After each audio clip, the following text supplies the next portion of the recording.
miền xuôi tới chơi nhà.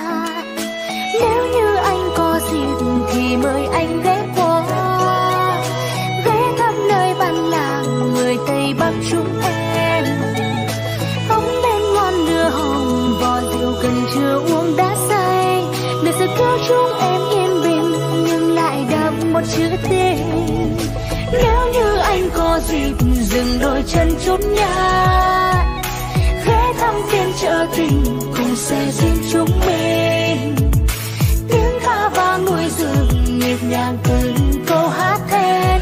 Mùa xuân tới có bao ngọt ngào trao tình nồng đến tràn.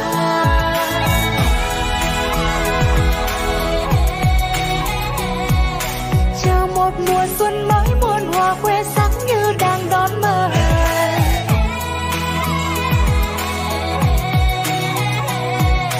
Mời chàng miền xuôi tới nơi quê hương Tây Bắc có em đón mời.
Vậy nếu như anh có dịp thì mời anh ghé qua, ghé thăm nơi bản làng người Tây Bắc chúng em.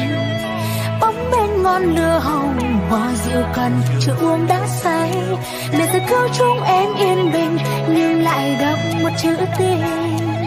Nếu như anh có dịp dừng đôi chân chút nhà, ghé thăm phiên chợ tình cùng xe duyên chúng